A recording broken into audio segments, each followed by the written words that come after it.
Now I am going to give the floor back to Julia to read the letter of a Ukrainian fighter, activist, feminist from the front lines, and then we'll be able to open the discussion. Thank you so much again. Thank you very much. And thank you to all other speakers for raising extremely important points as well. I just want to make a very quick comment because I'm going to need to run off soon.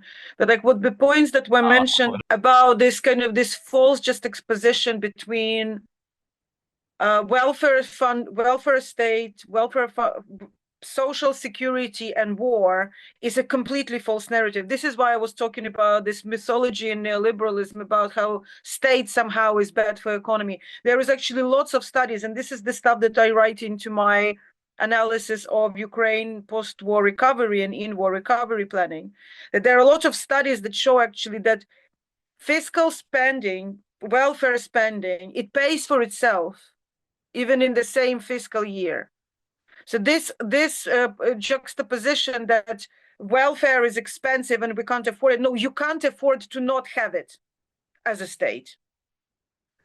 We need to be taxing what Anna mentioned, taxing corporations, taxing super rich, closing tax avoidance evasion loopholes, removing investor secrecy, introducing capital controls. This is what needs to be happening. Removing money from the poorest is not just cruel, it's actually a very stupid economically move, because when people do not have proper when there is no childcare, well, there is no elder care. When people are getting sick because healthcare is not funded, when they live in poor conditions, productivity falls because people are not able to participate as workforce.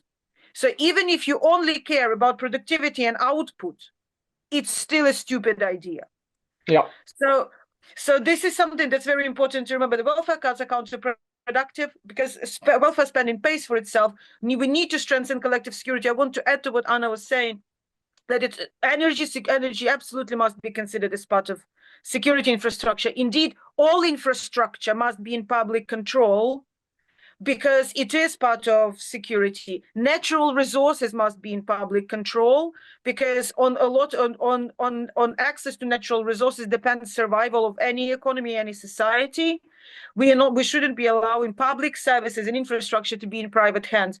Shoigu and some other Russian officials started making pronouncements in the last days that Ukrainian constitution is an obstacle to peace. And we hear that from Americans as well, saying that we need to take over these minerals and natural resources. Well, in Ukrainian constitution, people are the owners of all natural resources. It's a very unique feature to Ukrainian constitution. It's a rare thing. So, yeah, this is from Alona Lyasheva, our friend and comrade who's at the front lines looking after the wounded soldiers as we speak.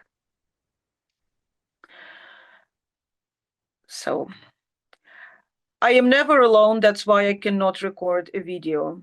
I have been serving in the Ukrainian army for 1 year and 4 months. It is not as long as many of my colleagues have spent here, but it feels like an eternity.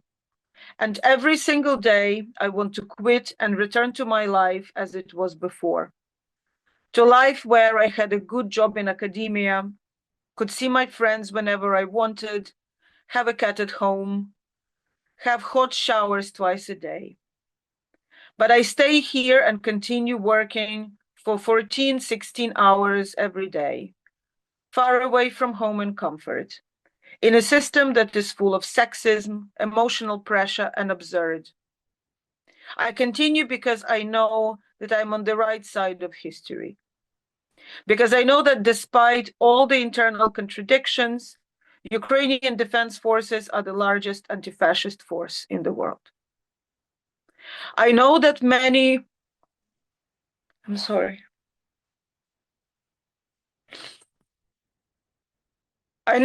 would not agree with me, but I don't know what is fascism, if not what is Russia doing now. Occupying, destroying, killing civilians, raping women, capturing children, justifying all these actions with an idea that Ukrainians, for some reason, are obliged to be part of the empire, obey and assimilate. And there is a force fighting this shit, and I'm happy and proud to be part of it. I know that we might lose, because many Ukrainians are tired and lose hope. Choosing individual strategies of escaping the problem, because Ukrainian government tries to organize even the army in a neoliberal way.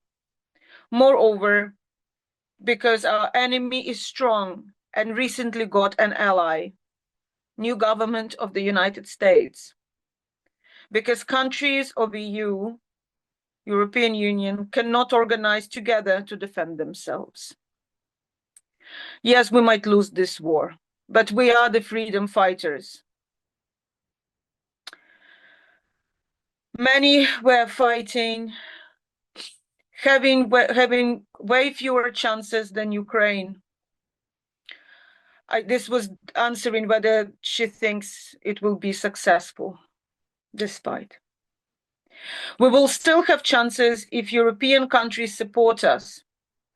The end of the war, the future of Ukraine, directly depends on you and me, on the solidarity with the oppressed, on collectiveness and the will for freedom. Many men and women around me, despite not having activist background before, share similar vision, especially women and especially now. This year, even more than before, Ukrainian women joined the defense forces, get leading roles here, change specialization from paperwork to operating the drones. Many men joined the army as volunteers in 2022, when there was a lot of hope for winning and a lot of anger towards Russians, many emotions and heroism. Now, when the political situation is much worse, it seems like now is the time for rational, not emotional bravery. Time for strong Ukrainian women. And it's not just my words. Many male officers changed their sexist attitudes under pressure of the female soldiers.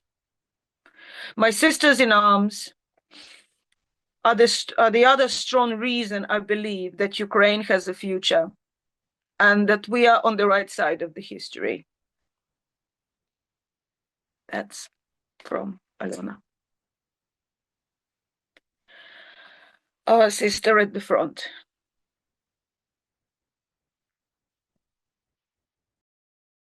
I can't hear you.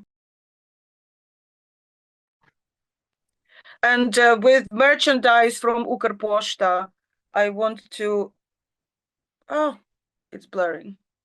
We have the famous post stamp on this cup with Ukrainians saying fuck off to Russian forces. A little bit of artistic whimsy, I think, sometimes helps.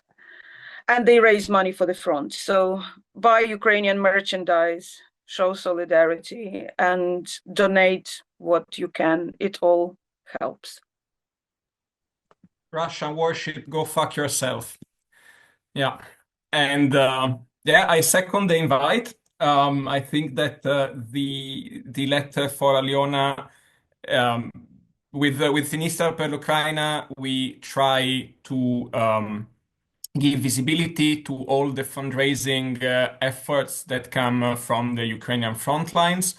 I know that a lot of Italian leftists have conflicting feelings about that, and I think that what they don't understand is that these efforts come from people like us, from leftist activists that are actually fighting against fascism. And I thank you and Aliona for reminding us of that, which also really puts in perspective a lot of the discussions that we have been having, and that I think we should be beyond having at the point where things are. Um, allora, intanto spero che siate riusciti a, a comprendere la lettera che Giulia ci ha letto. Il punto che ho fatto immediatamente dopo in inglese, mi rendo conto che probabilmente a quel punto stavo parlando anch'io troppo rapidamente, era che ogni volta che vedete una raccolta fondi sulla pagina sinistra per l'Ucraina, sono fondi che stanno andando a compagni che in una situazione normale sarebbero con noi a parlare di cose, a parlare, a discutere, e invece sono al fronte. E, e il fatto che ogni tanto, che spesso queste raccolte fondi sono anche state usate contro la pagina, per esporre la pagina alla censura di Facebook, eccetera.